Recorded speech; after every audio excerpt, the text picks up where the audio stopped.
വലിയ തെറ്റ്. പണ്ടൊരു ഗ്രാമത്തിൽ ഒരു ഗുരുവും ശിഷ്യനും ഉണ്ടായിരുന്നു. ദേവരായൻ എന്നായിരുന്നു ആ ഗുരുവിൻ്റെ പേര്.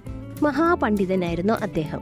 പല സദസ്സുകളിലും ദേവരായൻ്റെ പാണ്ഡിത്യം പരീക്ഷിച്ചറിഞ്ഞ് പ്രശംസിക്കപ്പെട്ടിട്ടുള്ളതാണ്.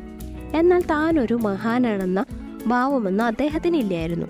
വിവേകിയായ ഒരാചാര്യൻ്റെ ഇരുത്തം വന്ന പ്രകൃതം സമചിത്തയുടെ എല്ലാം നോക്കിക്കാണാൻ അദ്ദേഹത്തിന് ഊർജം പകർന്നിരുന്നു. ദേവരായന് ഒട്ടനവധി ശിഷ്യന്മാരുണ്ടായിരുന്നു. അവരിലൊരാളായിരുന്നു യാജുലൻ. കുറുമ്പ് കാട്ടുന്നതിൽ അവൻ മുൻപനായിരുന്നു.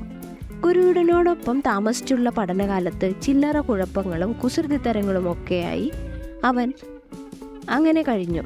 തൻ്റെ സതീർത്ഥ്യരെയൊക്കെ പലതും പറഞ്ഞ് അവൻ പറ്റിക്കുമായിരുന്നു. ഗുരുവിനെ പോലും കളിയാക്കി രസിക്കാനും കുഴപ്പിക്കാനും കിട്ടുന്ന സന്ദർഭങ്ങൾ ഒന്നും തന്നെ അവൻ പാഴാക്കാറില്ല. അതിനായി അവൻ തന്നെ അത്തരം സന്ദർഭങ്ങൾ ഒരുക്കുമായിരുന്നു. പഠനകാലം പര്യവസിച്ചോടെ താൻ ഗുരുവിനേക്കാൾ കേമനാണെന്ന ഒരു സങ്കല്പം അവനുണ്ടായി. പോകും മുമ്പ് താൻ തന്നെയാണ് കേമൻ എന്ന് ഗുരുവിൻ്റെ മുന്നിൽ തെളിയിക്കാനും അങ്ങനെ അദ്ദേഹത്തെ ഇളപ്യനാക്കാനും അവൻ തീരുമാനിച്ചുറപ്പിച്ചു. അതിനായി അവൻ ഒരു കുതന്ത്രം മെനഞ്ഞു. ശരിക്കും ഒരു തരികിട പരിപാടി. ഏതാനും സതീർത്ഥ്യന്മാരോടൊപ്പം യാജുലൻ ഗുരുവിൻ്റെ അടുത്തെത്തി. ഗുരു കാണാതെ സമർത്ഥമായി ഒരു കിളിയെ തൻ്റെ കൈവശം അവൻ ഒതുക്കി പിടിച്ചിരുന്നു. തൻ്റെ ശിഷ്യരെ കണ്ട് ദേവരായൻ സന്തോഷം കൊണ്ടു. എന്താ എല്ലാവരും കൂടി ഇങ്ങനെ? അദ്ദേഹം തിരക്കി. ഗുരു, പഠനം കഴിഞ്ഞ് നാളെ ഞങ്ങൾ എല്ലാവരും ഇവിടെ വിടുകയാണ്. ഇനി ഞങ്ങൾക്ക് അങ്ങയെ എന്നാണ് കാണാൻ കഴിയുക? യാജുലന്റെ ചോദ്യം കേട്ട് ദേവരായൻ ചിരിച്ചു. അദ്ദേഹം പറഞ്ഞു, അതിനെന്താ യാജുല, നിനക്കും മറ്റുള്ളവർക്കും എപ്പോൾ വേണമെങ്കിലും ഇവിടെ വരാമല്ലോ. അതല്ല ഗുരു, അങ്ങയെ കാണാതെ അങ്ങയോട് സംസാരിക്കാതെ കഴിയേണ്ടി വരുമല്ലോ എന്നോർത്തപ്പോൾ ഒരു വ്യസനം. ഗുരു അവൻ്റെ കവളിൽ മെല്ലെ തലോടി. നിന്റെ ഒരു കാര്യം ഗുരു. യാജുലൻ ഗുരുവിൻ്റെ മുന്നിൽ വിനയം ഭാവിച്ചു. എന്താ യാജുല? പോകുന്നതിനു മുമ്പ് എനിക്ക് അങ്ങയോടൊരു കാര്യം ചോദിക്കണമെന്നുണ്ട്. ഞാനത് ചോദിക്കട്ടെ? ചോദിച്ചോളൂ മോനെ. ദേവരായൻ തൻ്റെ ശിഷ്യന്റെ മുഖത്തേക്ക് തന്നെ സൂക്ഷിച്ചു. യാജുലന്റെ കുബുദ്ധി പ്രവർത്തിച്ചു തുടങ്ങി. അവൻ മെല്ലെ ചോദിച്ചു, എൻ്റെ കൈവശം ഒരു കിളിയുണ്ട്.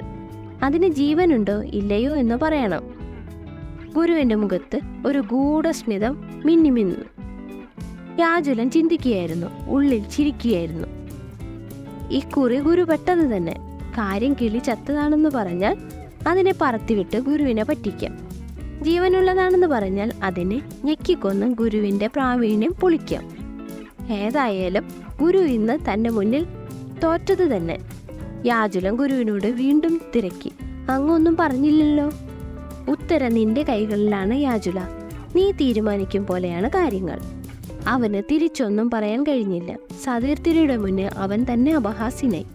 അവൻ്റെ മുടിയിഴകളിൽ വിരലൊഴിച്ചുകൊണ്ട് ദേവരായൻ ഇത്രയും കൂടി പറഞ്ഞു, യാജുല, നീ ഒരു നല്ല കുട്ടിയാണ്.